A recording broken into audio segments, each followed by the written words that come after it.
now, could you able to see now? Hello? No, sir, not yet. 1 minute.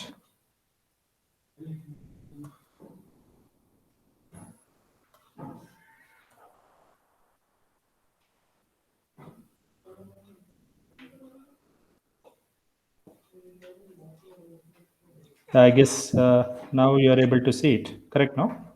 Yes, sir. Yeah.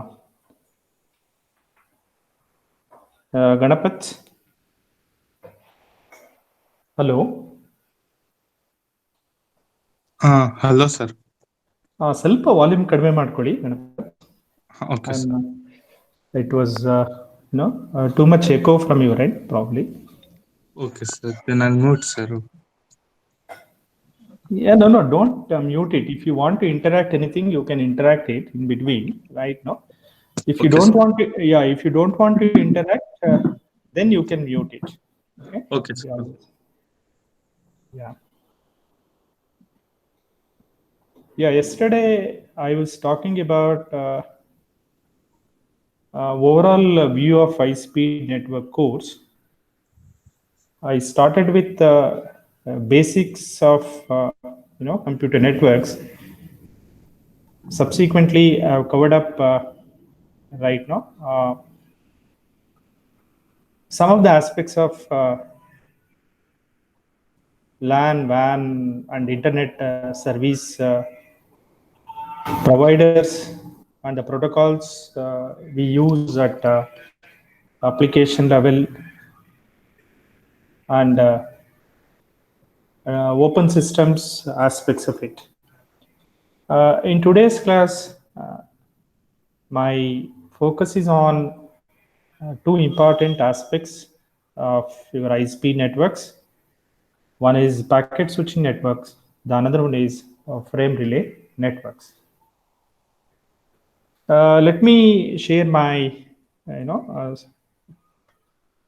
PPTs for you to discuss in detail.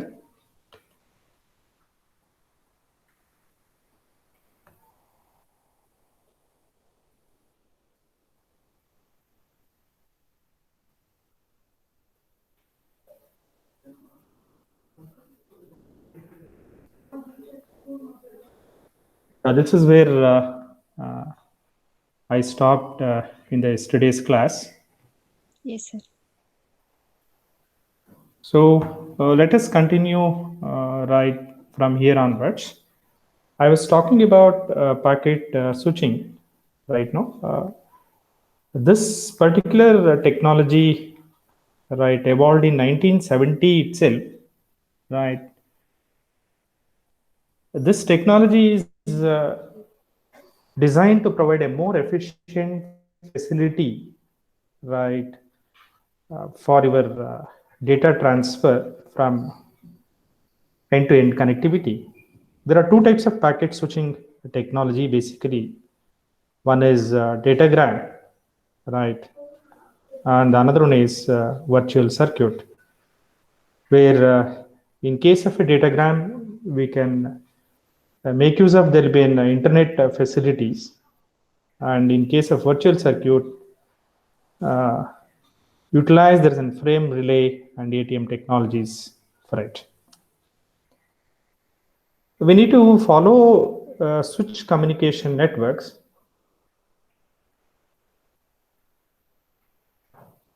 When we talk about there is a switch communication network, these networks are going to be used for a longer distance transmission from end to end over a network via switching nodes.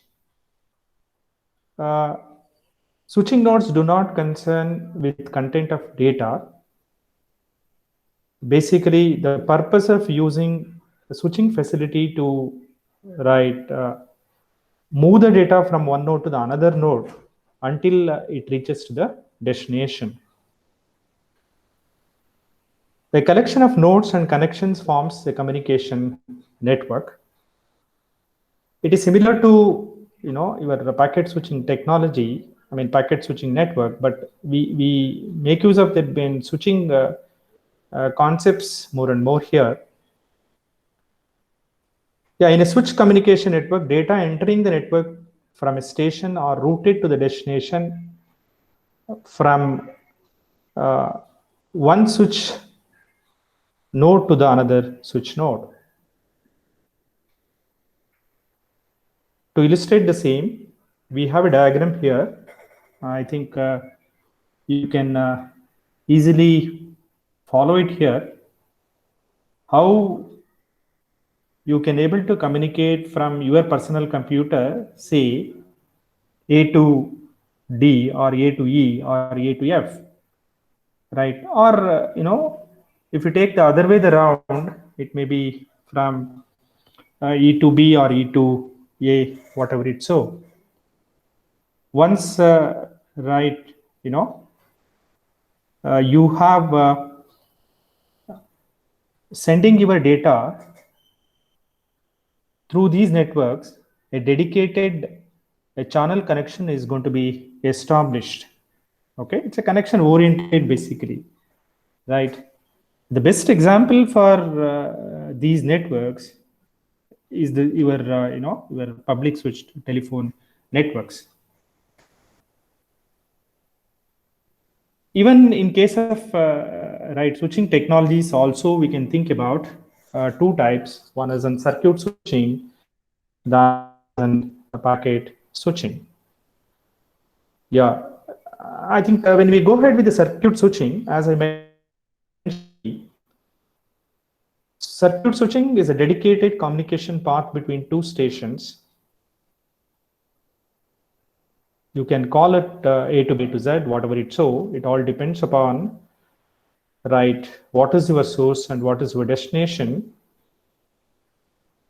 And as I mentioned, the path is a connected sequence of links between network nodes. On each physical link, a logical channel is going to be dedicated to the to your data communication. Communication, right, via circuit switching has three phases, which includes, circuit establishment. That's going to happen before your data communication, data transmission.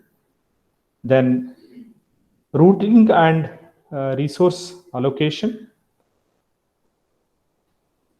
because unless you don't have, there will be an enough resource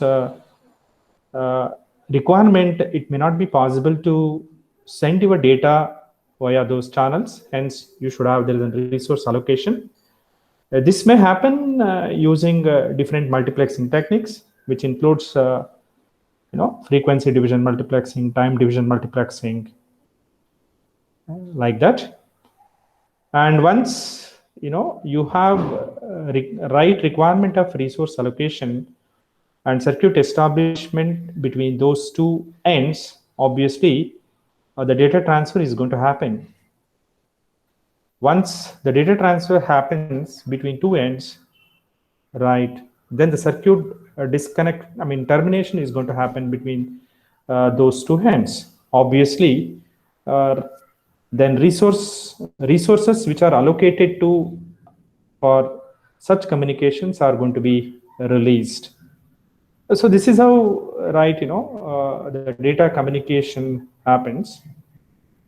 I think you can elaborate it by your own words by writing any circuit switching diagram between two ends with more and more switching nodes in between, and you can show the dedicated path channel while writing your answer. Having said that, circuit switching having many properties, which includes inefficiency, right? That means channel capacity is dedicated for the whole duration of a connection. In the sense, even if the channel is not going to be used, then right? No, the allocated resources are not going to be used effectively, hence it is an inefficiency. That we need to think about it. So that is how the capacity is also going to be wasted if there were data. Otherwise, these kinds of communication is more reliable because you have dedicated resources. You have to look at your perspective and you have to write it your answers accordingly. And the second property here is a delay. Is a long initial delay. Circuit establishment takes there be more time. It's not going to happen so soon. Okay, right, unless until circuit establishment is not going to happen, you cannot send your data only, right? And also information is going to be transmitted at a fixed data rate with no delay other than the propagation delay, and the delay at each node is going to be negligible. So that is the another property of circuit switching. Initially, these networks were developed for voice traffic, that is for your telephone network, that's a public telephone network. But right, these networks can also be used for the data traffic as well. Right.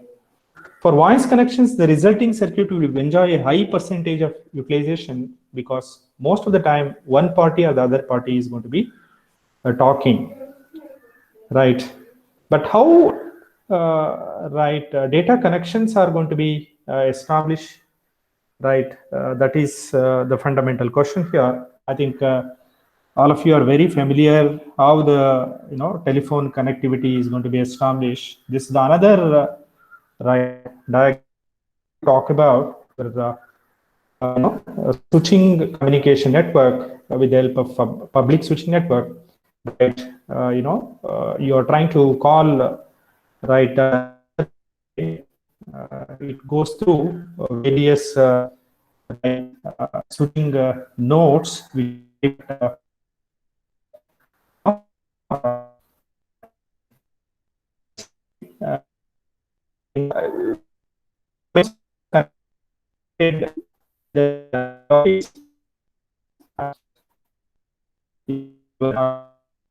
The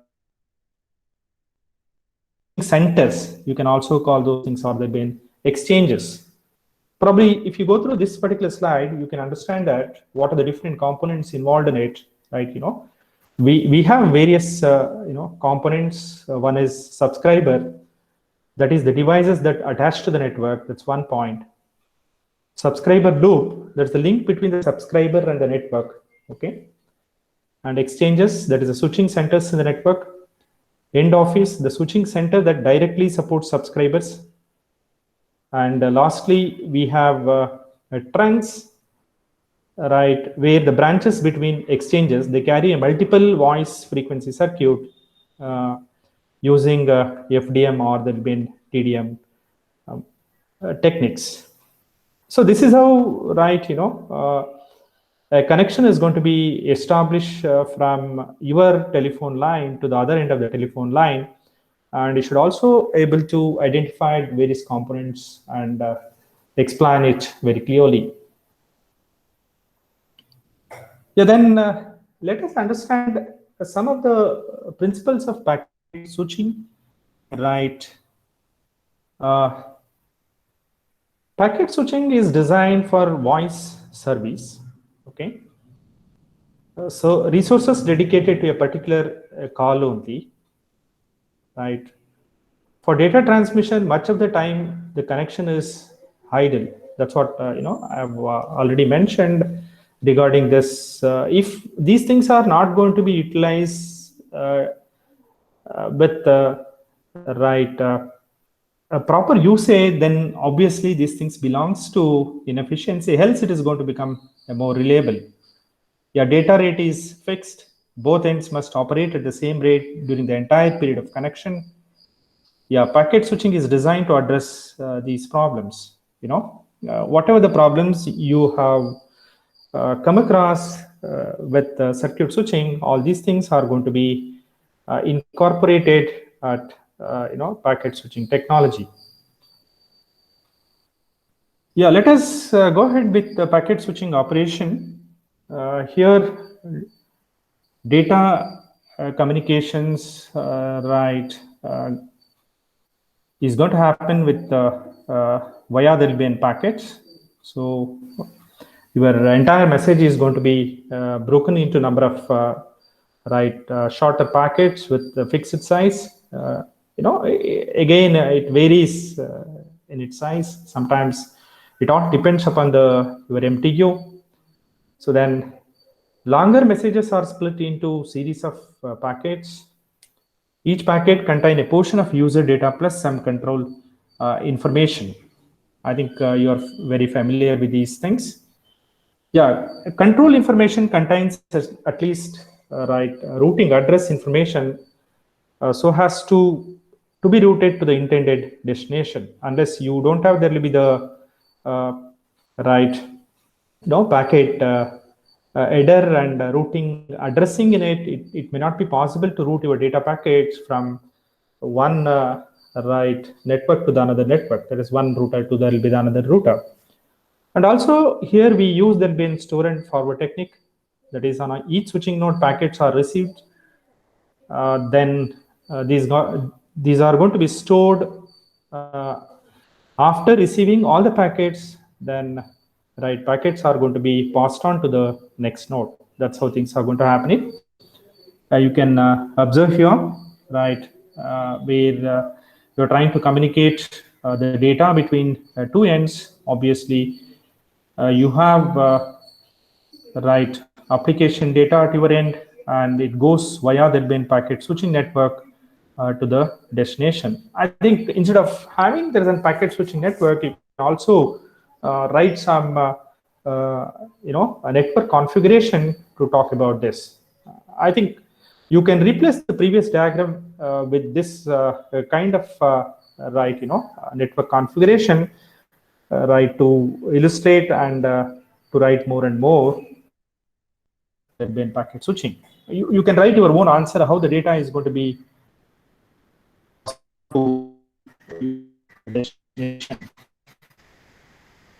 If you look at the benefits of packet switching over circuit switching, the first point is line efficiency. In the sense, single node to node link can be dynamically shared by many packets over time. That's the point here. Then packets are queued up and transmitted as fast as possible. Okay. Then data rate conversion, that's another point. Each station connects to the local node as its own speed. In case of circuit connection, a connection could be blocked if not sufficient resources are available. Obviously, in case of packet switching network, even though we have more and more traffic, packets are going to be still accepted, and those things are going to be delivered to the destination, with increase of your delay time.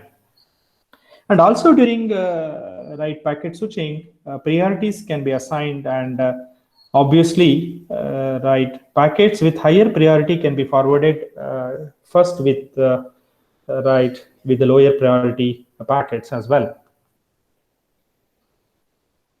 Yeah, then when we go ahead with the packet switching technique, we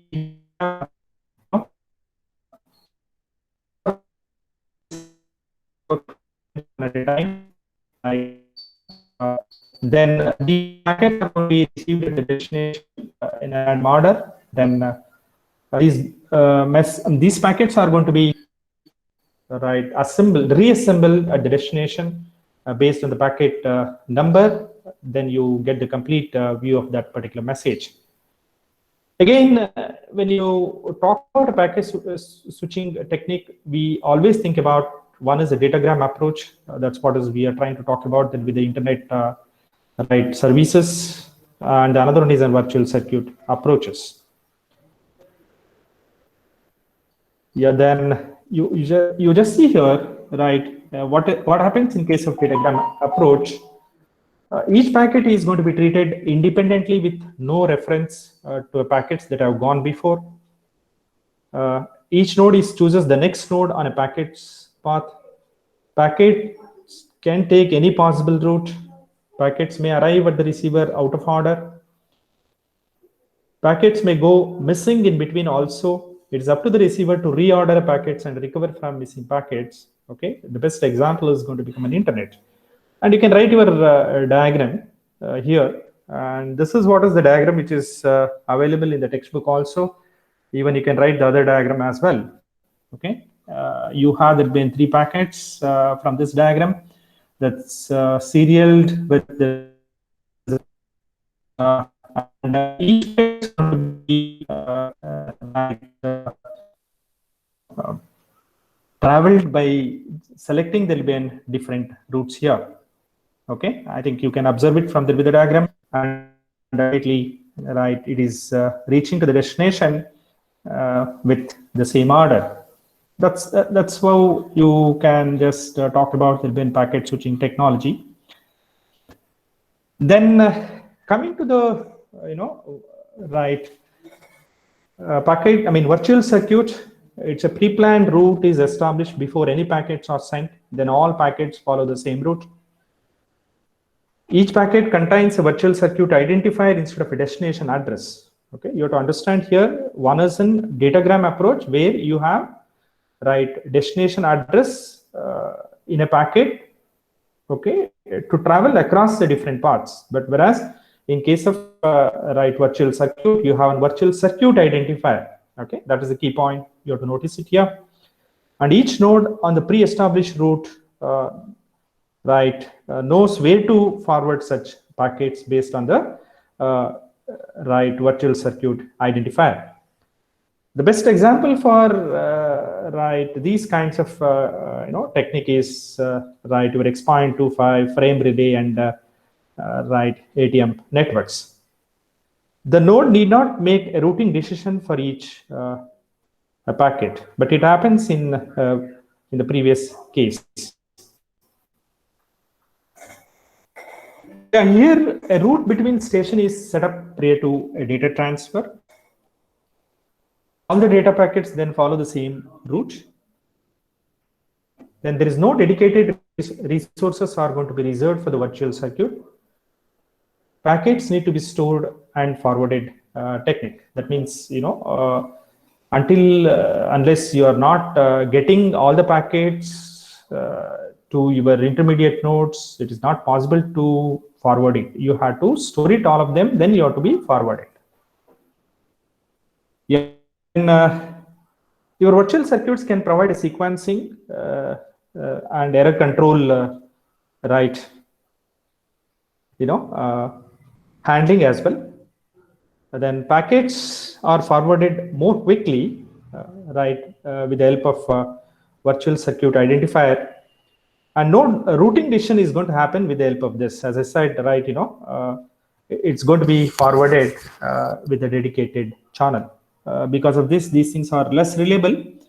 In case if a node is going to be failed, all virtual circuit that pass through the node is also going to be failed in case of virtual circuit.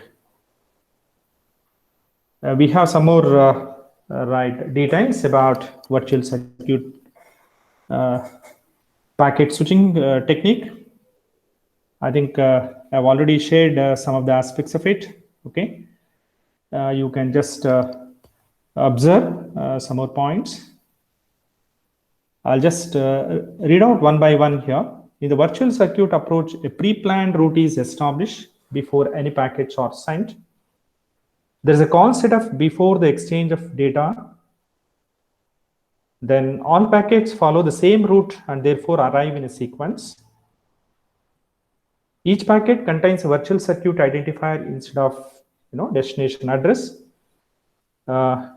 It requires more set of time. No routing decisions required for each packet, less routing or a processing time here. Then susceptible to data loss in the face of a link or a node failure. And a clear request of drop, circuit as well. And it's not a dedicated path as well. Yeah, you can just observe from this diagram as well, okay, there is a source where from the vertical line, or you can call that's going to become, there'll be the source, and the fourth one is going to become, there'll be the right sink or a destination, where we have, there's an intermediate nodes in between, that's in 2 and 3, how the data communication happens between these two ends, right? I think call request and call response need to be happen between these two ends, right? Then only it is possible to communicate, or to perform data transfer is possible. Otherwise, no way you can do your job. Yeah, this is the another diagram to illustrate your virtual circuit packet switching technique. I think similar to your packet datagram packet switching, you have 3 packets. That's in 1, 2, 3, right? So all of them are traveling through the dedicated channel here, right? You can observe it. Okay. See the first on top, right? That is in the diagram A, right? You have 3 packets. In the B, right? No, 1, 2 are moving in a serial order with the support of, there'll be an intermediate nodes, right? And with the diagram C, you can observe it, right? It is traveling through, there'll be an intermediate nodes in between, whatever we have it, obviously, right? No, after D and E, you can notice that 1, 2, 3 packets have reached to the destination with the same order, with the dedicated establishment channel from your source to destination. At the end, you're supposed to compare, right, circuit switching. That's one concept what we have understood. The best example for this is your PSTN. Then we talk about virtual circuit packet switching, where you can talk about here, there's an ATM or X.2 or frame relay. That is the technology what we use it. And the last one, that is the diagram C, which indicates here there's an datagram packet switching, where your internet services or applications are the best example for your datagram packet switching. Altogether, right now, you're supposed to mention various differences between circuit switching, virtual circuit packet switching, datagram packet switching, right? I think you can easily write your answer with many variants of it. I have few right now differences also listed out, but let me ask you, all of you, at least I'm expecting one answer from each one of you, one difference from each one of you. Okay. Right. Let me check it out with you all now. Yeah. Let me see how many of you are there. Okay. Totally 7 students are here. Yeah. So Ganapat, can you say one difference among all 3? Hello. You can unmute and you can say any one difference among all 3. Ganapats? Meghana? Meghana? Nikhil? Anusha? Hello?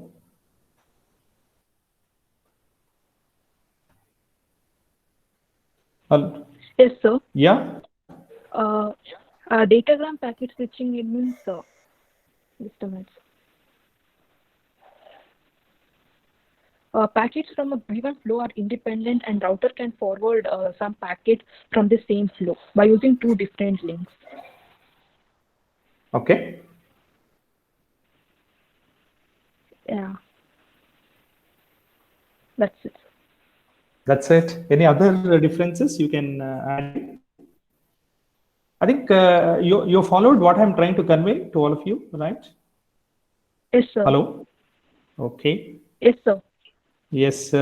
Then we're all there, right? Let me check it out. Then Navanita. Yes, sir. Right. Could you elaborate, right, one or two differences between all these, technologies, whatever I have shared right now? Sir, I joined now, sir. I had some issues. I logged in now. You can see now. You have to join on time, always. Okay. Yes, sir. Yeah, correct. That's, you're not supposed to say any other reasons. Okay. Yes, sir. Yes, sir. Yeah, so then, Nikhil, I think some of you might have not responding to it. I'm, a bit concerned whether you're, listen to the class or just, log in and mute your audio and left for it. Okay, that shouldn't happen. Okay, Suresh. So packet switching means it's like a connectionless, sir. Circuit switching is a connection oriented. Very good. Okay. Yeah. It's a good point. Yeah. Then Suresh. Yes, sir. Hello. Suresh. Yes, sir. Yeah. I'm trying to convey right now the different, hello. Hello, sir. Yeah, different, communication or data packet circuit switching technologies here. Okay, I mentioned there is a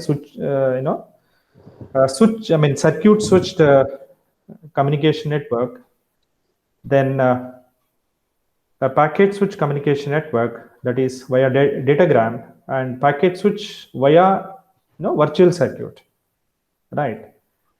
I've also mentioned the different networks what we use in each case. Okay. Can you, say any one points apart from right connection oriented or a connectionless among all three?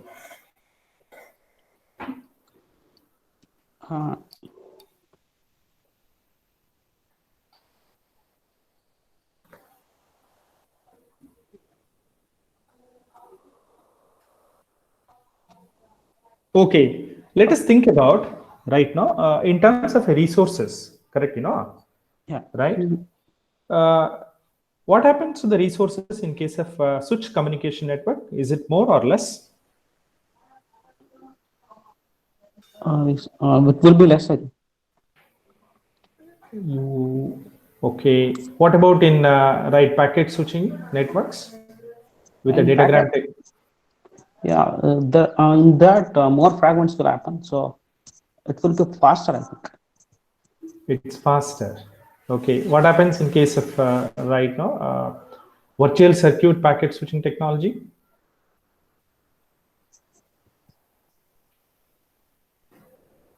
I don't know about that. So try to understand, in case of circuit switching, the best example is your traditional, communication network, that is your PSTN, public switch telephone network, right? Yeah. Where you are trying to call your friend from one end to the another end, it goes through via number of, switch exchanges which are deployed at different places, and the connection is between these two before the connection, before the data transfer is going to happen, right? Yeah. Whereas in case of your packet switching datagram, it happens via, different nodes, okay, with the different paths from end to end, okay. And whereas in case of virtual circuit packet switching, what happens? A dedicated path or a channel is going to be established between two ends, and the data communication is going to happen. So the best example for such, network is is, AT networks, or even you can talk about there is an X.25 network or frame relay networks, right? By keeping all these things in your mind, you're supposed to talk about various differences between these three technologies. I think I'm going to share my slide. Okay, just see here. You have the last slide information which talks about it.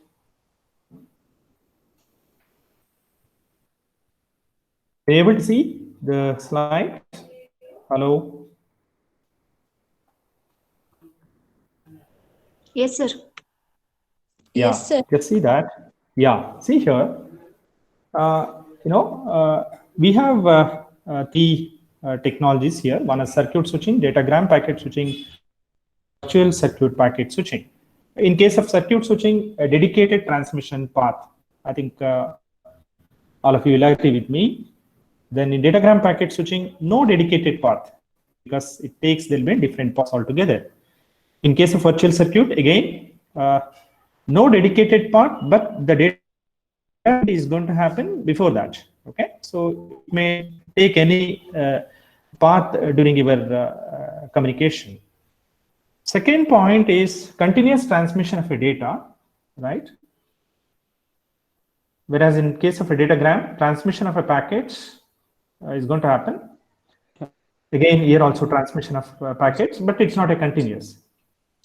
And the third point is fast enough for interactive purpose.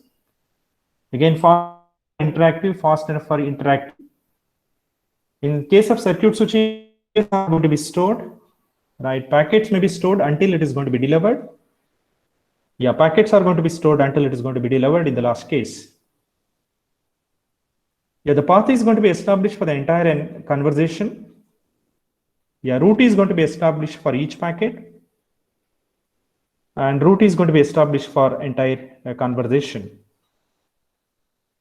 And in case of circuit switching, call setup delay, right? Negligible transmission delay, you can observe it. And in case of datagram packet switching, packet transmission delay, you can observe it. Whereas in the last one, you can observe call setup delay as well, packet transmission delay. And in case of circuit switching, busy signal, if called party is busy, right? You can notice those things as and when you call somebody via your, telephone lines. Then sender may be notified if a packet not going to be delivered. I think you can, you might have come across these, behavior during your, internet, services. Sender notification of connection is denied here.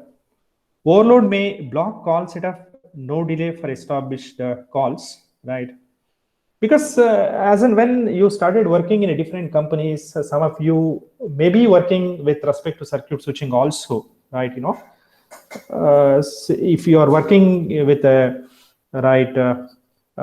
mobility and other aspects, definitely they will give some work on circuit switching aspects as well, even till today. Then overload increases as the packet, overload increases with respect to packet delay here. Overload may block call setup, increases there is a packet delay, right? Then electromechanical or computerized switching nodes. Then small switching nodes in case of datagram packet switching. Here also small switching nodes. User is responsible for message loss protection because, if you are not going to speak, the network may be responsible for individual packets. Here also network may be responsible for packet sequences. Then usually no speed or a code conversion. In case of circuit switching, speed and code conversion is going to happen. Then in case of virtual circuit, also speed and code conversion happens. Yeah, this is a very key point. You should keep it always in your mind. In case of circuit switching, fixed bandwidth, okay? Whereas here it is not so, okay? Dynamic bandwidth, obviously, in case of datagram. And here also dynamic use of bandwidth. Then, hello, 1 minute.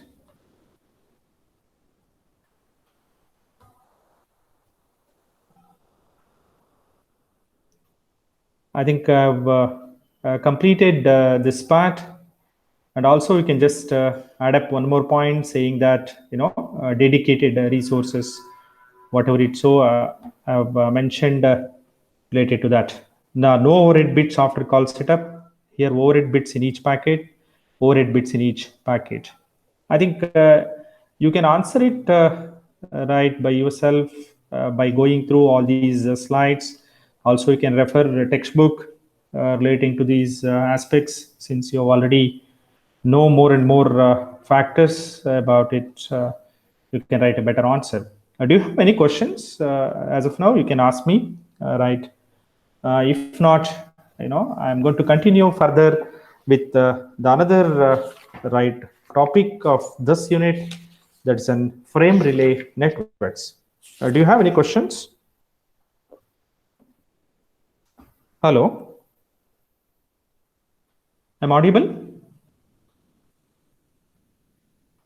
Yeah, you should respond, at least any one of you, so that we can understand that the communication is going to happen. Otherwise, it's like, as I've already discussed 3 kind of communication, we need to discover one more kind of a communication apart from these 3, right? So that shouldn't happen basically. Okay.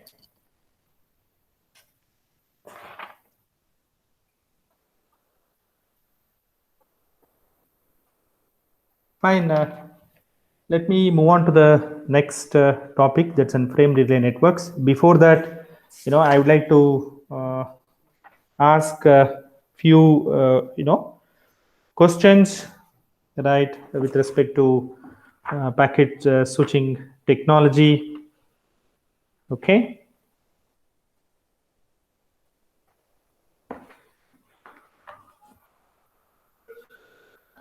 Hello. Yeah, I'm just trying to ask one question here. Tejaswini. Hello. Yes, sir. Yeah, packet switching requires a control and address bits to be added to each packet, right? Yes, sir. This causes a considerable overhead in packet switching. Yeah, Right sir. now, in circuit switching, a transparent circuit is going to be established. No extra bits are needed, right? Yes, sir. So there is no overhead in case of a circuit switching, right? Packet. There is no overhead in case of circuit switching. There Yes, is sir. no, right? Explain the flaw in the following, I mean, in this particular logic. Okay. Why, what is the flaw in it? Like it will be having the address, so it will reach the destination, sir. Okay. So Fine. it can send the feedback also. Fine. What else?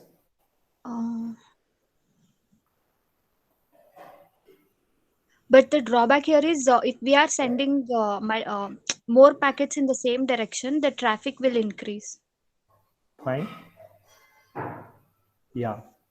It's all correct, right? Your answer is right. Okay. Because as of now, our day-to-day activities are going to started with this, kind of technologies, and you observed, noticed, right? Many behavior of, network, right, communication details. Hence, you can write your answers, in a better way as well. Okay, you have to relate all the time with your applications. Then your answers are going to become much more meaningful. Okay, and also write your answers with the diagrams all the time, because don't write just the text information while writing your answers. Okay, hence your answers are also going to become more clear, right? Yes, sir. Yeah, I think a few of them, they have joined here, right? I think Nikhil. Hello, Nikhil. Fine. Sir, I was there, sir. I didn't know answer, so I didn't respond. Meghana. Okay. Yes, sir. Okay. Even if you don't know, you can always say that right now. Right. You will try to answer it next time. Correct. Or you don't know. Nothing wrong in it. Okay. It doesn't mean that you're supposed to know the answer, because it's a learning process. You need to learn. Right. Yes, sir. Yeah. No problem. We'll proceed with the next topic, that is in frame relay networks. I'll just close this particular slide. I'm going to share it. The another one now. Wait for a moment.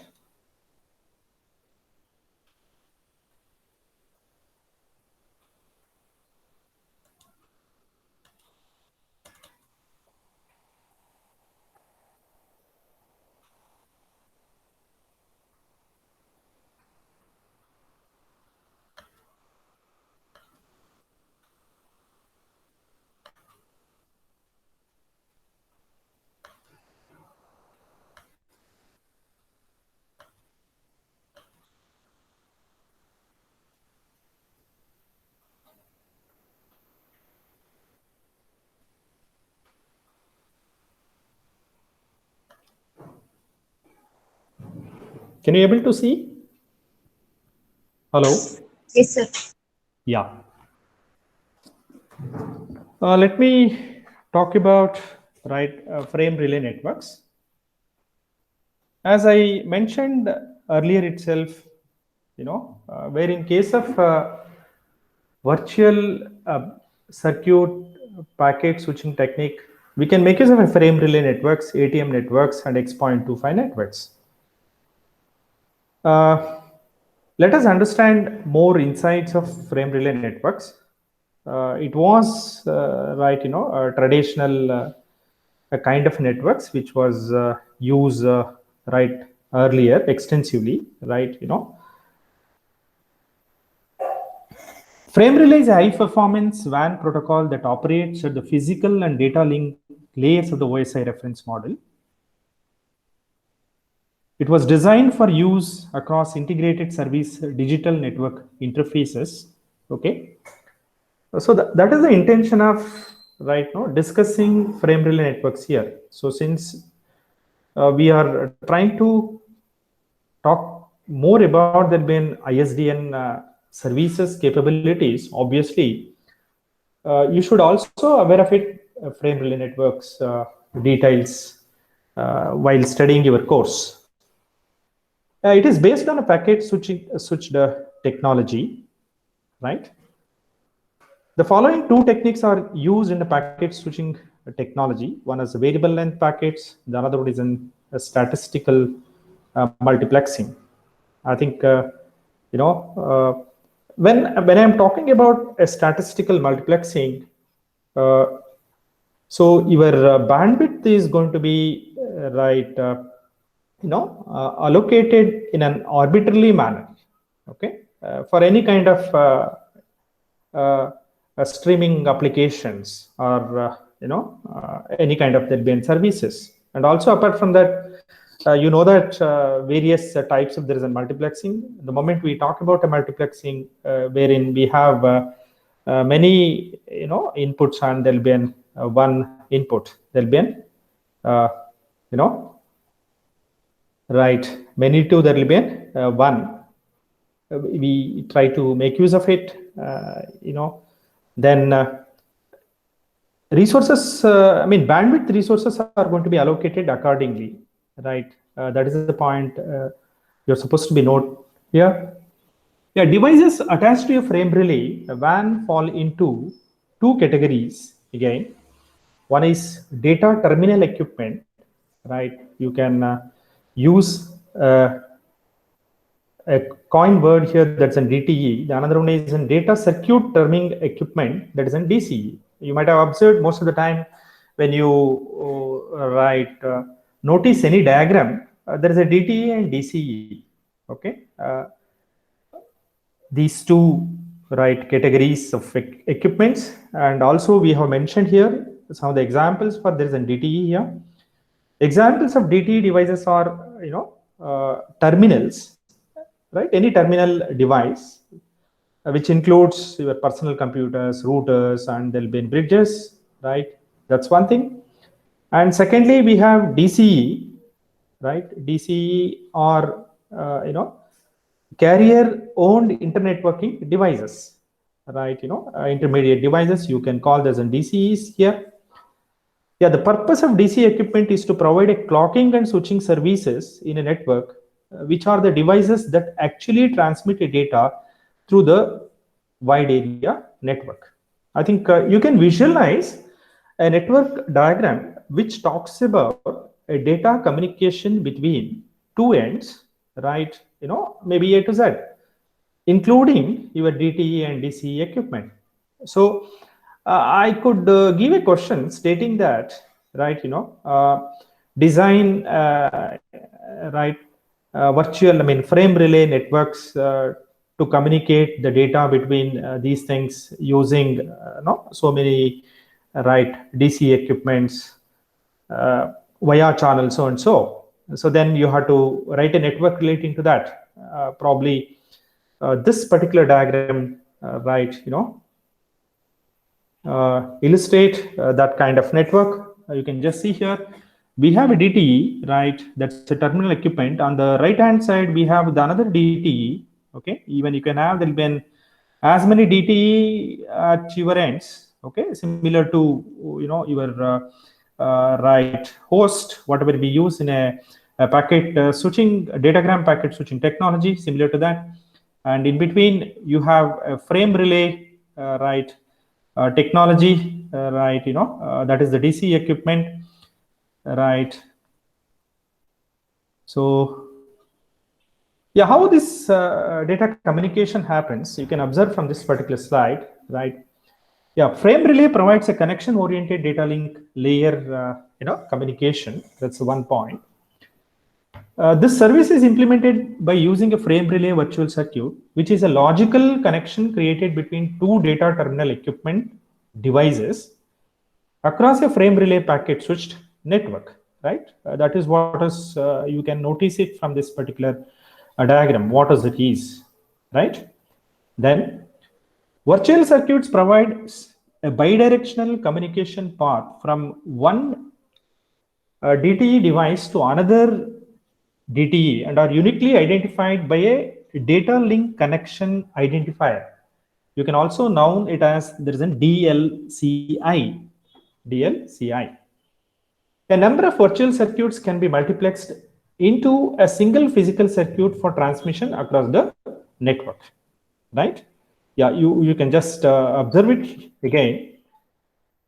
A number of virtual circuits can be multiplexed into a single physical circuit for a transmission across the network, right? And you can scale up this network, by using more and more number of DCU equipments with the frame relay technology to reach to the other end of your network. Yeah. A virtual circuit can pass through any number of intermediate DCE devices located within the frame relay packet switch network. Yeah, then your frame relay virtual circuit falls again into two categories, which are identified as one is switched virtual circuits, right? SVCs in a short form, you can call it like that. And the another one is an permanent virtual circuits. Again, the short form you can identify it as PVCs, right? We have to understand these two again, similar to the packet switching technology, whatever we have already understood. Yeah, let me talk about the first one, right?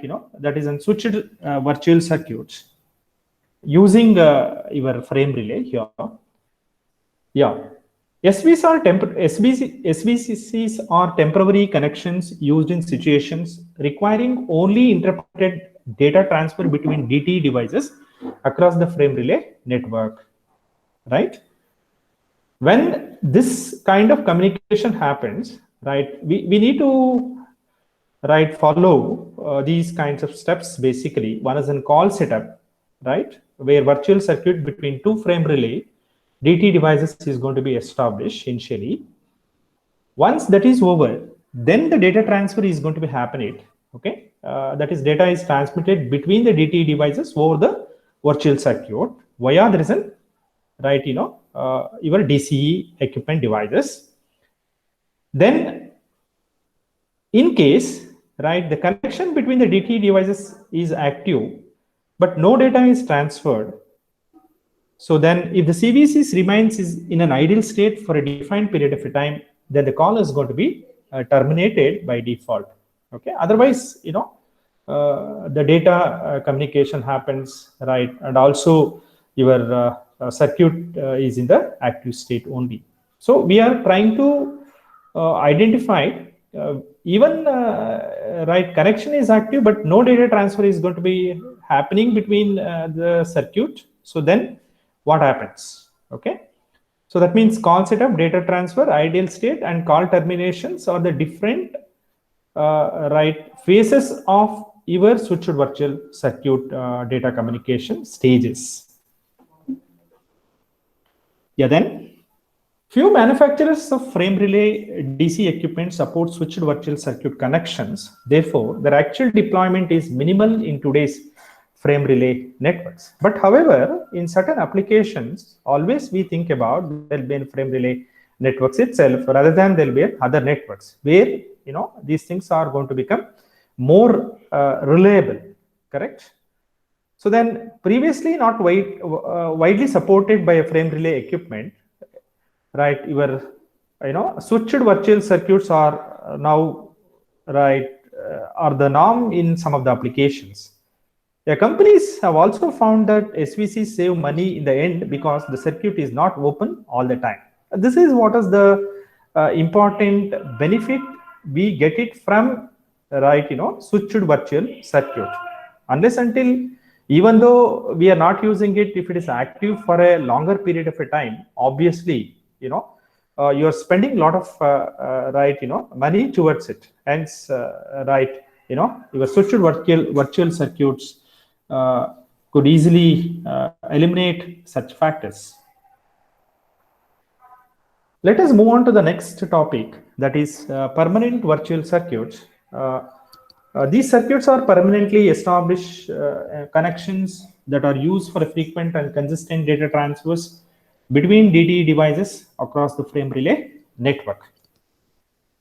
Then DTE devices can begin transferring data whenever they are ready because the circuit is permanently established. So then communication across a PVC does not require the call setup and termination states that are used with, in case of right, switched virtual circuits, because since it's a permanent, obviously, so those stages are not required in case of permanent virtual circuits. Yeah, here we have a data transfer. Data is going to be transmitted between your DTE devices for the virtual circuit. That's one point. And the second point is, right, when the connection between DTE devices is active, but no data transfer is transferred, right?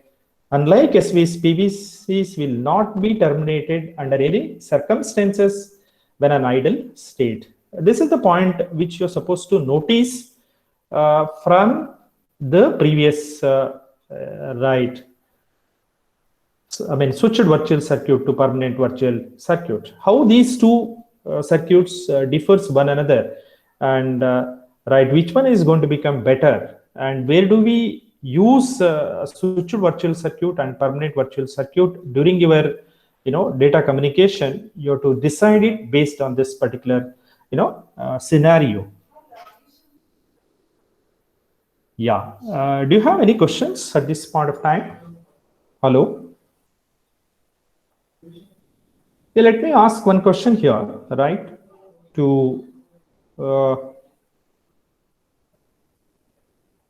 Yeah. Hello?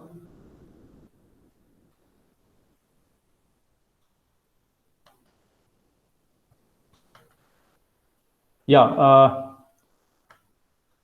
Any additional? No. Veena has joined now, right? Right.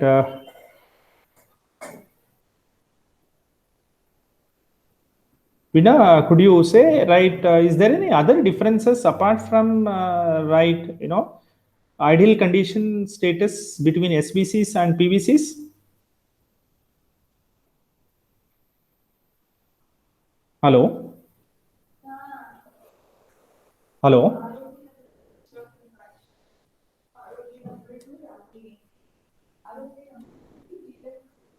Anusha?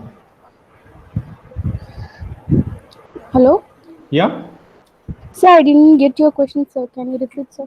You're listening to the class or not, ma? Actually, listening, sir, I had a test now, so I just joined now, sir.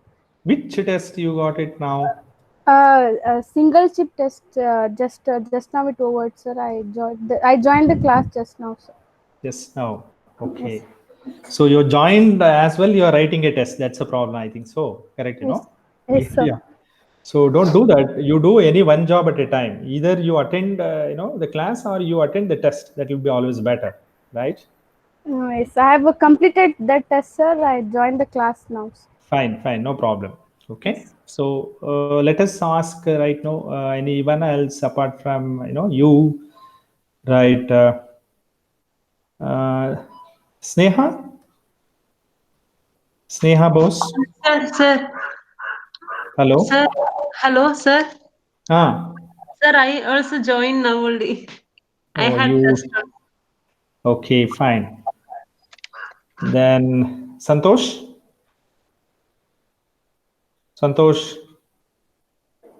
Yes, sir. Yeah.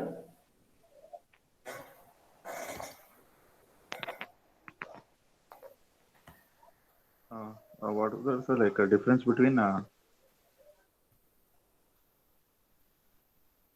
Tell me what. What is my question is basically. Are you listening? Yes, sir. Yeah, then you should tell no.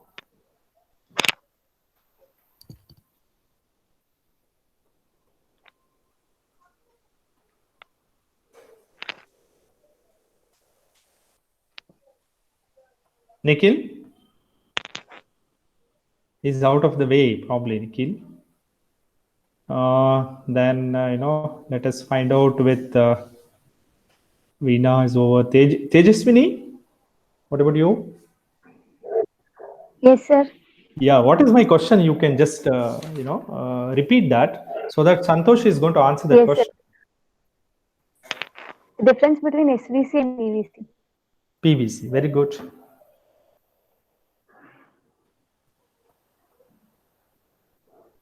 Santosh, right.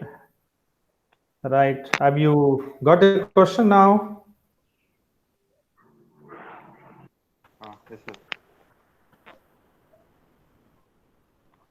Can you add any differences between SVCs and PVCs relating to frame relay networks? Because we are talking about frame relay networks, extensively used, in case of wide area network, communication with the help of SVCs and PVCs.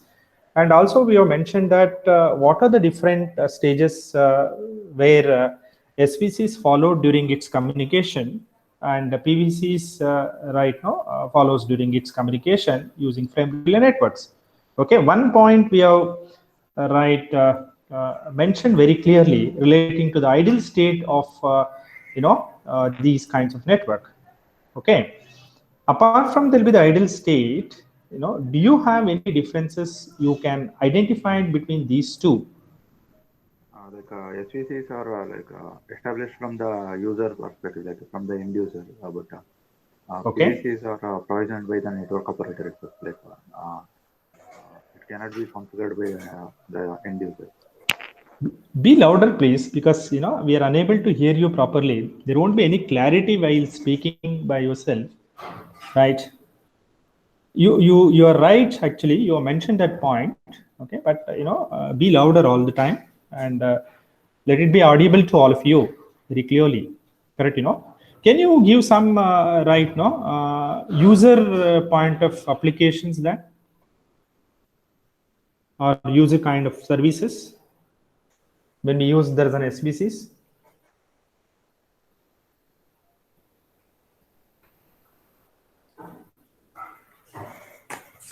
Hello. Yes, sir. Can you name some of the user services here, where we really think about SVCs and where we really think about PVCs?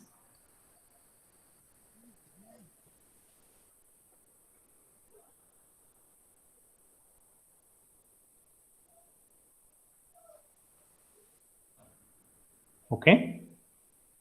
So right now, let us ask from the top to down. Anusha? Sir, that switched virtual circuit, it's like a temporary virtual circuit that is used to establish and maintain only for duration of data transfer session. So we will maintain for the duration of data session, sir, for SVC. Okay. For permanent virtual circuit, it is for the repeated call setup and clearing. Okay. That's No, it. that's fine. That is in terms of operation, I agree with you. Can you name those kinds of services you really use it or think about it? Some ATM, sir, ATM switching. Again, you're talking about a technology. Give me in terms of there'll be an applications or a services. ATM? Don't know. Fine. Ganapats? Hello, sir. Yeah, hello. Sir, I think PVC will be if a company want to get securely connected with the data center. In that case, we can, which is in different countries and all. In that case, PVC can be used, like private virtual circuit and all. And coming to SVC, we can consider calling or the current session we are having. After this call and all, we are going to disconnect it. So there is no further consumption of resources. Okay. Very nice. Okay. Okay. You wanted to add some more? Yes? No, sir. Only this two I got now. Okay. What about Meghna? Sir, in case of PVC, when they need a permanent connection between the two nodes, we use PVC. And in case of SVC, when rarely they connect with the nodes, it is not stored by the network operator. Navanita, M? Navanita? Navanita, are you listening?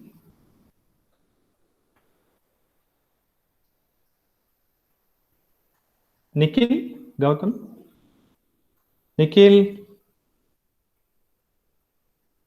I think for Nikhil, we have to put that,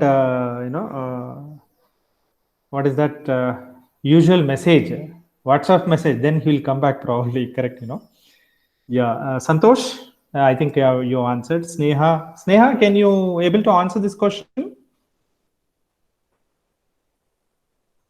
Hello, Sneha? Sir. No, sir. No. Fine. Suresh? Sir.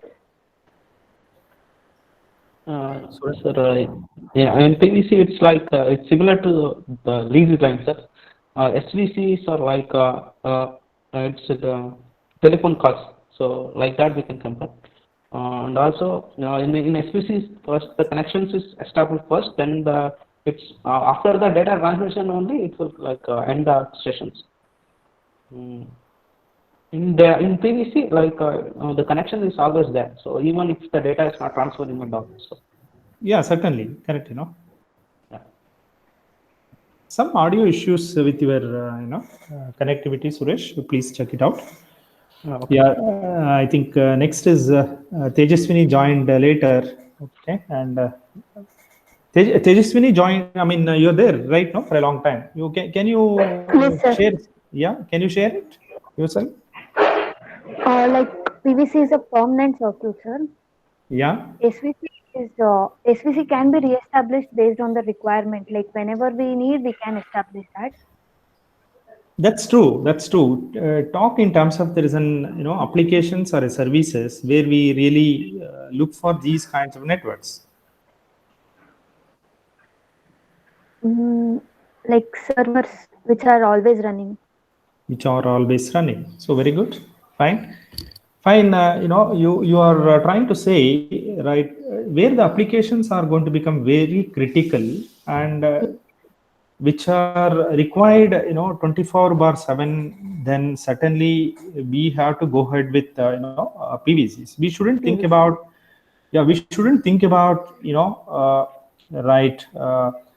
whether your resources are going to be utilized or not. Whether it is not going to be utilized, the application is available to me. That is what is the need of the right hour. So hence you need to go for the PVCs. Rather, I could generalize this where the critical applications, maybe you're thinking about weather forecasting, you're thinking about disaster management applications, or there'll be the defense, there's a military applications. You always go ahead with permanent virtual circuits. But in case of there is a telephone call, let us say if I'm don't want to talk further, obviously you need not have your connectivity for a longer period of time. So by default the connection need to be terminated, correct? So such simple examples you can think over between your SVCs and PVCs, right? And also during your time setup with different devices, also you can think about your SVCs, because whenever we are trying to communicate the data between two or more number of devices in any kind of circuit establishment, once you set up some threshold time, if it crosses, obviously you don't require that kind of establishment further and further. So obviously the termination need to happen between those two ends. Okay. That is another important stage you can look for the SVCs. I think you can able to write the different factors related to SVCs, PVCs, and its circuit diagram, and various differences between your SVCs and PVCs as well, right? Yeah, let us move on to the next topic, that is a data link connection identifier in case of your frame relay networks. Because as you have already understood that in case of packet switching, it goes via packet header and the address what the packet carries basically. But here it happens based on data link connection identifiers. In a short form, you can call it as there is a DLCIs.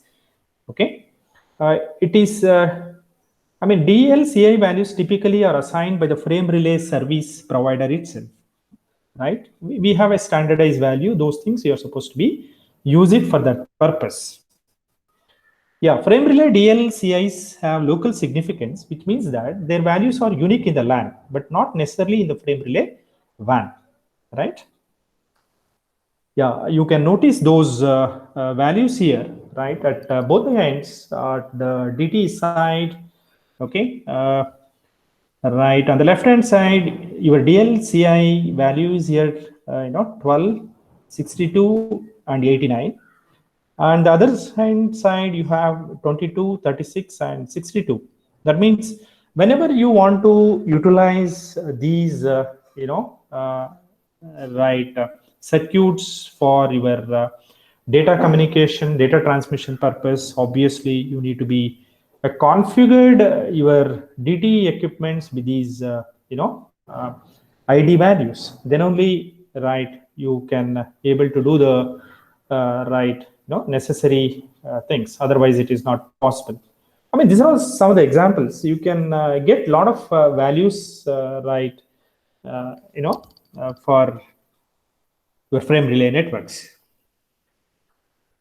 We'll try to understand some of the congestion control mechanisms. Right, we have it in case of your frame relay networks. Yeah, frame relay reduces network overhead by implementing a simple congestion notification mechanism rather than explicit, right, per virtual circuit flow control.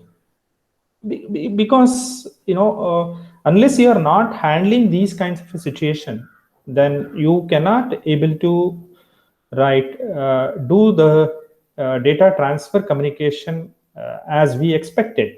Hence, we need to have some kind of congestion handling mechanisms. So to do that, we have two notification mechanism techniques. The first one is called as forward explicit congestion notification. In a short form, it could be identified as FECN. And the second one is backward explicit congestion notification. So that is BECN, right? We have a particular bit in a your frame format. That particular bit is going to be set as and when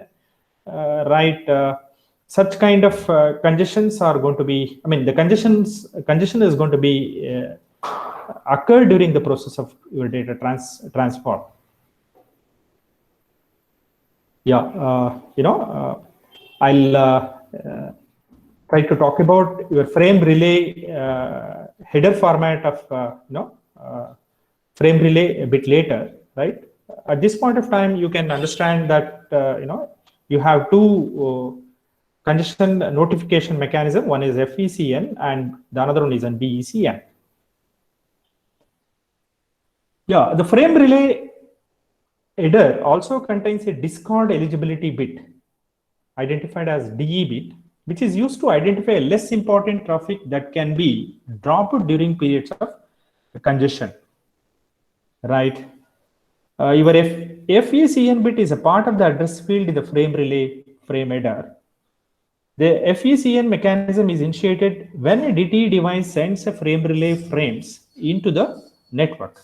Okay, so that means these are all like a flag bits. Whether that operation happens, this bit is going to be set. Otherwise, that bit is going to be reset to 0. Even the same thing holds good in case of discard eligibility bit as well. In the sense, if that bit is going to be set, obviously, right, a particular frame relay packet is going to be discarded. Okay, like that. Yeah, even your BECN bit is also a part of the address field in the frame relay frame header. DCE devices set the value of the BECN bit to 1 in frames traveling in the opposite direction of a frames with their FECN bit is set. Okay, you can notice that that particular bit is going to be set or it is going to be reset. That's it. That's how you can easily identify what is happening in, okay, whether it is going to become forward direction or whether it is going to become backward direction. This informs the receiving DTE device that a particular path through the network is going to be congested. So what I'm trying to reiterate here is that, right, if at all you want to identify, okay, whether your data packet is congested in a frame relay networks, obviously, once if you open that packet, okay, where if you check the bit field of your BECN and FECN, okay, you can come to a conclusion that the instance or the current instance of a packet is congested, or current instance of data communication is congested in network or not, like that. Yeah, the DTE device then can relay this information to higher level protocol for processing as well. Depending on the implementation, flow control may be initiated or the indication may be ignored. The DE bit is part of the right address field in the frame relay right frame header. So what I'm trying to say here is your DE, BECN, FECN are all part of your address field itself, right? Yeah, then the discard eligibility bit is used to indicate the frame has lower importance. I think I've already mentioned that point. I'll just move on to the next point, next slide here. The DTE devices can set the value of the DE bit of a frame to 1 to indicate that the frame has lower importance than the other frames. When the network becomes congested, DCE devices will discard frames with the DE bit is going to be set. Okay, this is a very important point. You have to notice it here. Okay, when DCE devices are going to discard the frames, okay, only when your DE bit is going to be set. And also during your data transmission, frame relay uses a common error checking mechanism, that is a cyclic redundancy check for error checking, right? I think all of you are very familiar with cyclic redundancy check algorithm. Okay, at the sender and receiver side, you know, we are supposed to get the same expected data whatever you send. Right now you follow some encoding and decoding techniques to to identify the same thing. Yeah, the CRC compares two calculated values to determine whether errors occurred during the transmission from source to destination.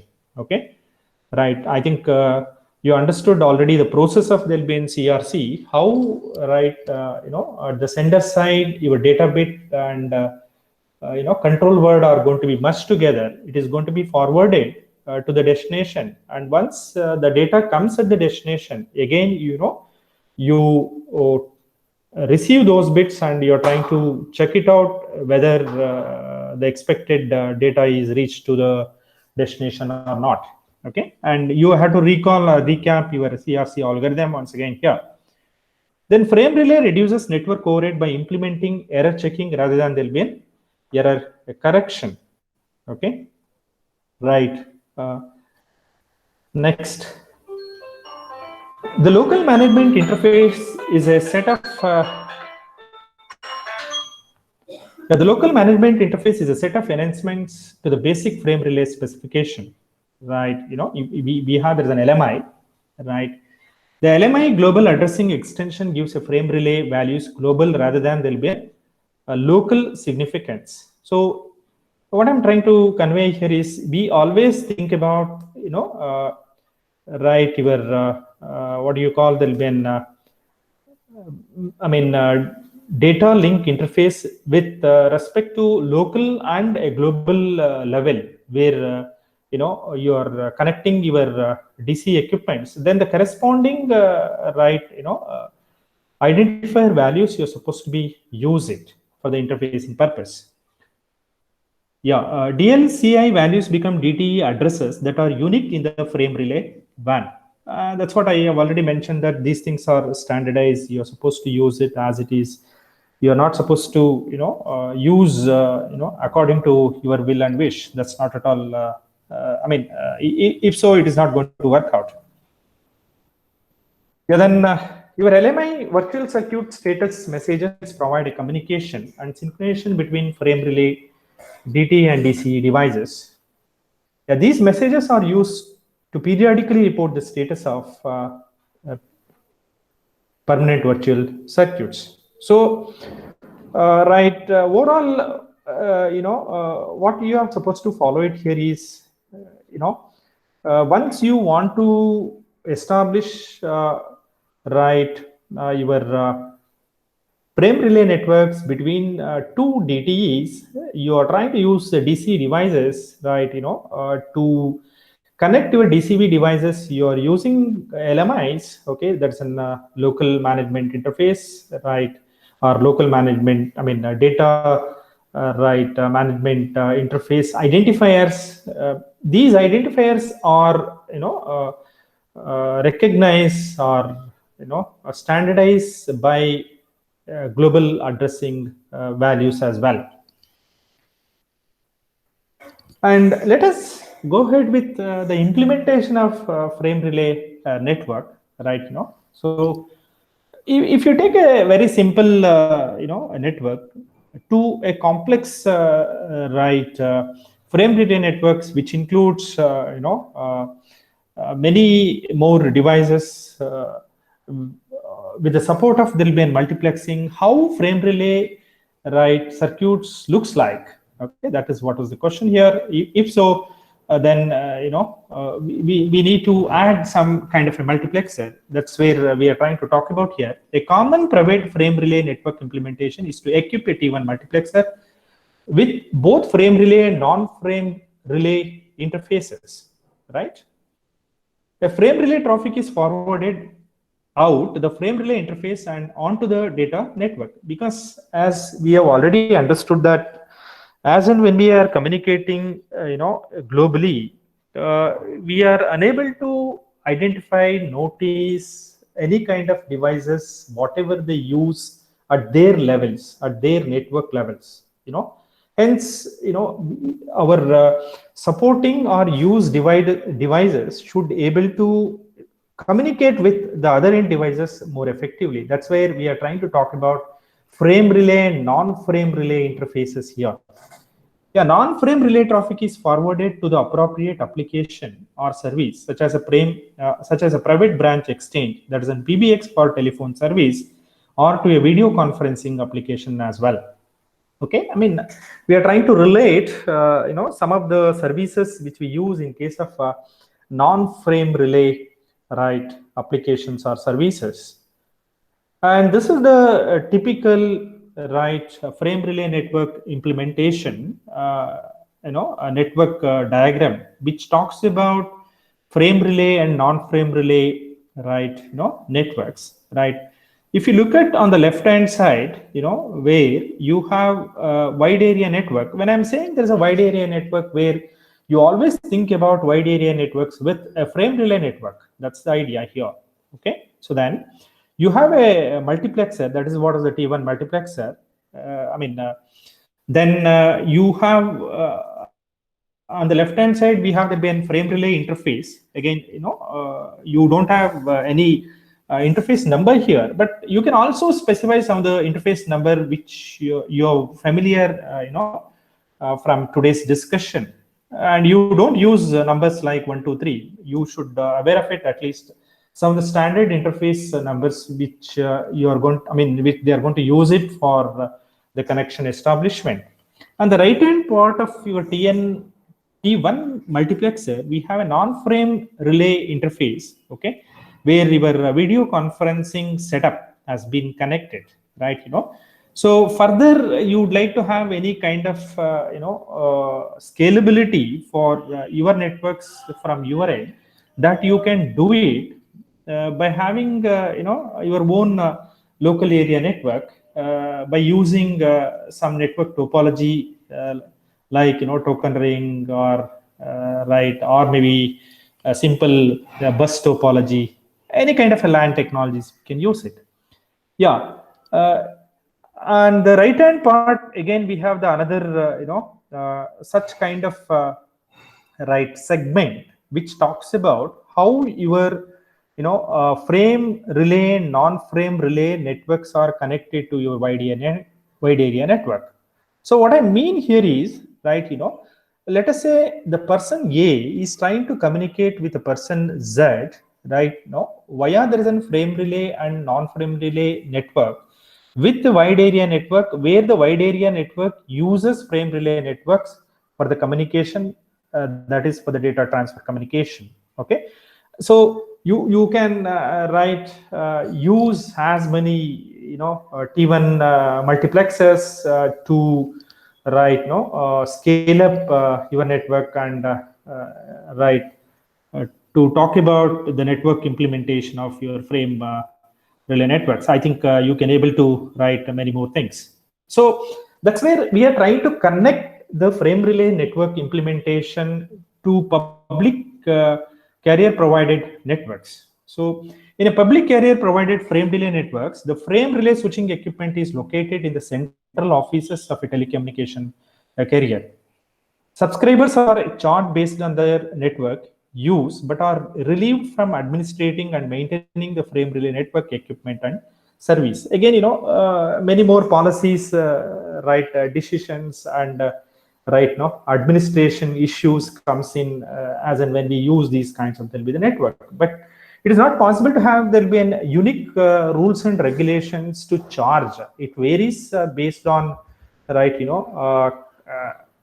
country to country again, correct? Those aspects are also applicable here.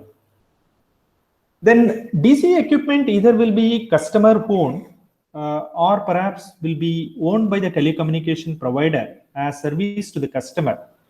Generally, the DC equipment is also owned by a telecommunications provider.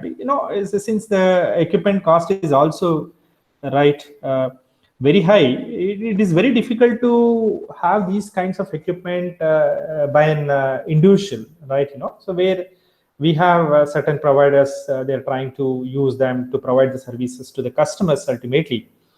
So then the majority of the today's frame relay networks are public carrier provided networks. I think you'll agree with this particular sentence as well. Okay, so it is not possible to have by everyone, and and these networks are public carrier provided networks. And then coming on to the private enterprise networks from the public, more frequently organizations worldwide are deploying private frame relay networks as well, right? In private frame relay networks, the administration and maintenance of the network are the responsibilities of the enterprise. I mean, it doesn't mean that all the time, only the service providers need to provide the services to all the customers. Let us say you have the capabilities of bearing the expenses of having such kind of devices. Definitely you can have it, and you can do your job by yourself. That is possible. Okay, it's like a public cloud, a private cloud kind of stuff here.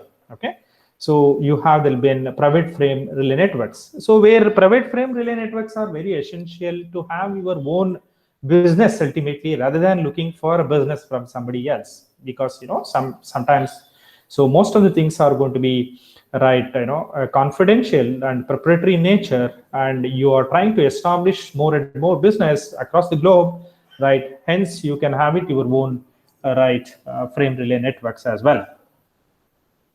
Having said all these operations, mechanisms, how the frame relay networks are going to be established, and I have already shared some of the bits, that is the fields what we use in case there be in frame relay format. From this particular slide, you can easily understand that what may be the structure of your frame relay format is, right?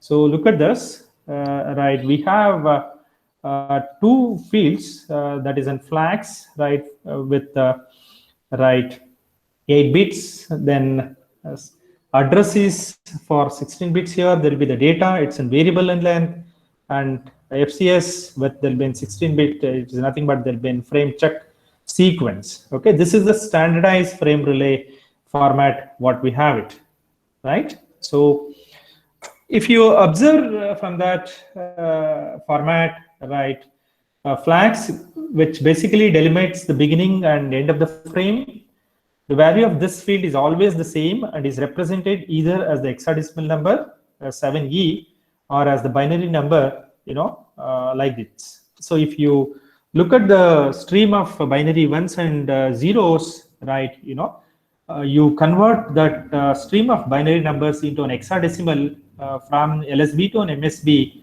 Obviously, it's a 4 digits of a binary group, you will get 7E.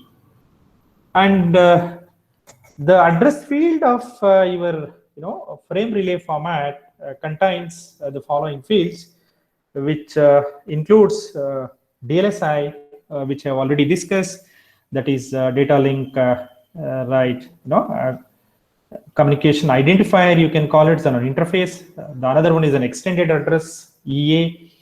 that is in clear, that is in C slash there will be an R, or currently not used, that is in the idea.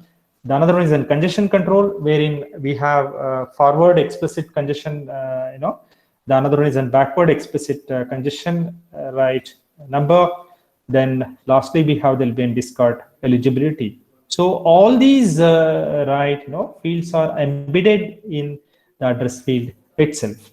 Okay, so that's where you have to be mention it in case of your address field. Yeah, to talk about more on frame relay formats, as I've already mentioned, flags indicates the beginning and end of the frame, right? So then three primary components make up the frame relay frame. That is, one is an header, the another one is an address area, and the another one is a user data position and the frame check sequence, right? So these components you need to be remember, right? Or fields you need to be remember, right? The address area, which is a 2 bytes in length, that is a 16 bits, which is composed of 10 bits representing the actual circuit identifier, and 6 bits of a field related to a congestion management, which includes your FCN and ECN, I mean BECN. This identifier commonly referred to as, that is a data link connection, oriented connection, right, identifier, data link connection identifier. That is what is your DLCI. Yeah, the 10-bit DLCI is the essence of frame relay header. Okay, this is a very a key point, DLCI, because it all depends on your DLCI, right? How it going to connect it and how it is going to channel is going to be established or not. This value represents the virtual connection between the DTE device and the switch. Then each value connection that is multiplexed onto the physical channel will be represented by a unique DLCI value. Then the DLCI values have a local significance only, which means that they are unique only to the physical channel on which they reside. I think you can able to understand more on it. Then the extended address, that is an EA. The extended address is used to indicate whether the byte in which the EA value is 1 is the last addressing field. If the value is 1, then the current byte is determined to the last DLCI octet. Okay.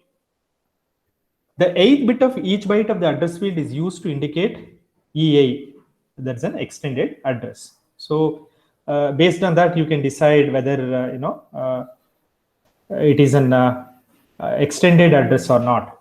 Then we have a C/R. So is the bit that follows the most significant DLC byte in the address field. The CR bit is not currently defined. Okay, this is not used. Then congestion control. This consists of 3 bits that control the frame relay congestion notification mechanism, which includes your FECN, BECN, and the another one is your DE bit in the address field. Okay. So these are all some of the aspects you're supposed to be studied in case of frame relay format. I think you can easily write and answer for your questions as well. Okay. Ultimately, you're supposed to understand a lot of details relating to a frame relay, including what is the significance of using the Debian frame relay, how the frame relays are going to be established, right? What may be the structure of frame relay? What are the different fields we have in a frame relay, right?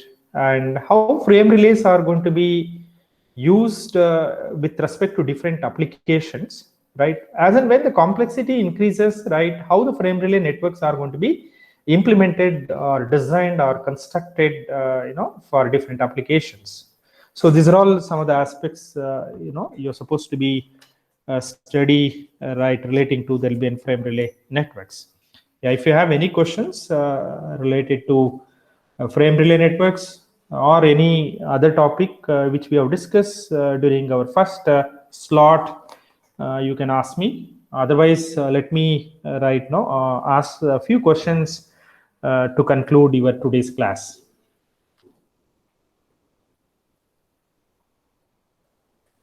Hello. Yeah, Meghana, you have any queries? No, sir. No voice. No voice only, Meghana. No, Why? sir. You're not at all, speaking properly. No, sir, like that you're saying with a low voice. Why is it so? Yeah, let me ask right now from the bottom, how many, let me check it out. How many of you are right available for today's class? I'm just going to monitor all of you, right? Rest I'm going to mark it as an absent because some of you will take the advantage of it. I don't want to leave all of you just like that. Okay. Yeah, and then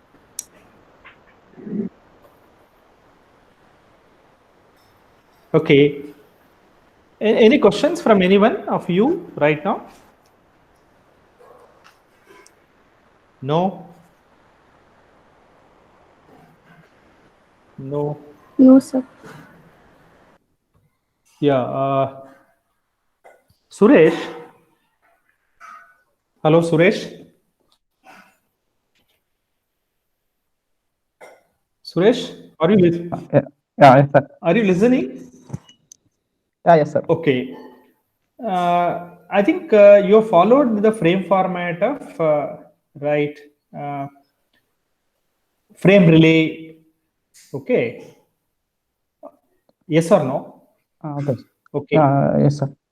Yeah, I have mentioned that which includes there'll be an flag address information that's on payload. It's in variable length FCS, and there'll be a flag like that. Correct, Yes, sir. Suppose if I want to write the address field for 2 octets, right now 2 octets. Okay. How the format looks like? Could you say? Could you elaborate it? I'm just talking about if you want to write the address field, okay, expansion or a division for 2 octets. If so, how your address field looks like, or how your address field is going to be divided? You got my question? Yes, sir. But Not. I didn't get proper, sir. I didn't understand it. Yeah, can you answer any one of you out of from all the students? Any one of you, could you answer for this question? Or is it my question is clear for you or not? Tell me frankly, is it my question is clear or not? I'll repeat my question once again. Look, you have an address field of 16 bits or 2 bytes, right? You want to write the address field with 2 octets. If so, right, can you able to identify the different fields which you come across in it for 2 octets? Yeah, I will. I think maybe difficult for you to answer it. I think so. Let me share this point also with you right now. See, in the first octet, right? You have there is an upper DLCI number. Okay, upper DLCI number of 6 bits, and the next bit is going to become C/R, that's in clear bit. Then EA0. EA0 indicates what is EA0?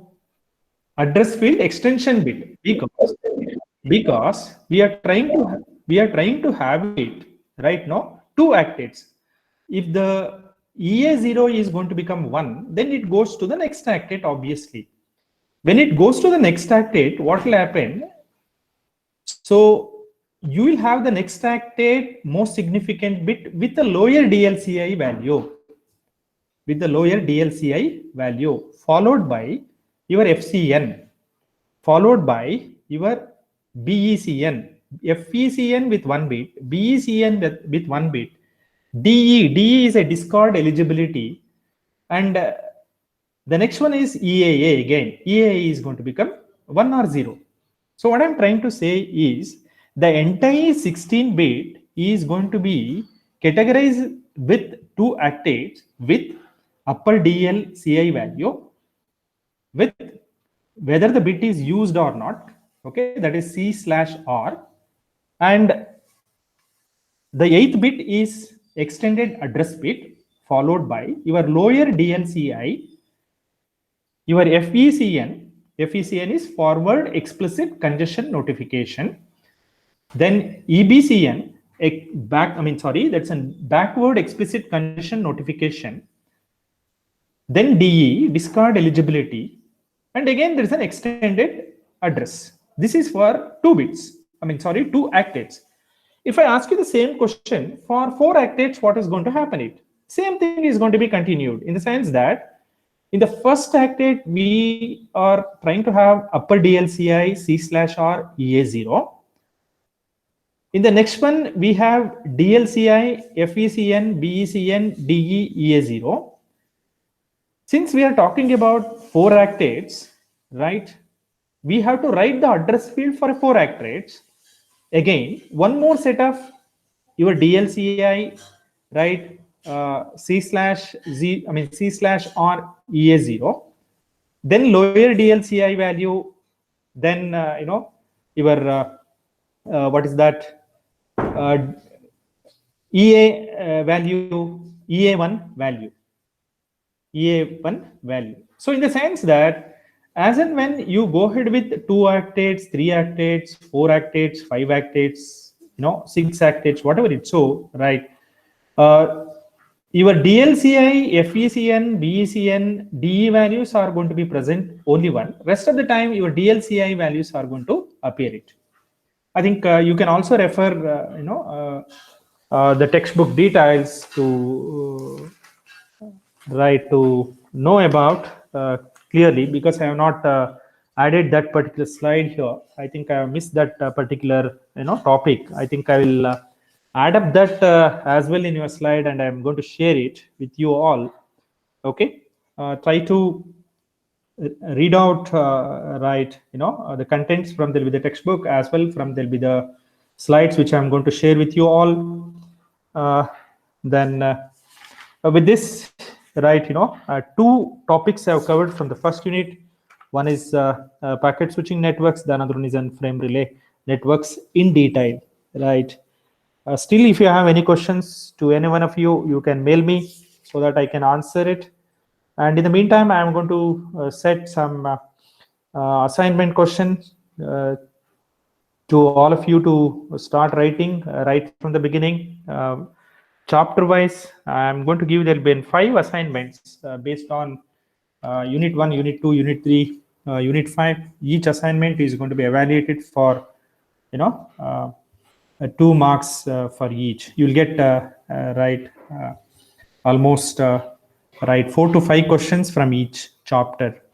Okay, and apart from that, this time I am also going to give some topic to present by yourself in each and every class, right? I'll set half an hour time to students to share or to present whatever the topic which I'm going to assign to each one of you. So with this, I'm going to conclude my today's class presentation. I think enjoy your day. So happy Teachers Day to all of you. I'm saying on behalf of all of you. Happy Teachers Day, sir. Okay, happy Teachers Day, Thank sir. you. See, I'm saying on behalf of you all. Okay, thank you. Have a nice day. Good day to all. Bye. Thank you. Bye. Bye, sir. Bye.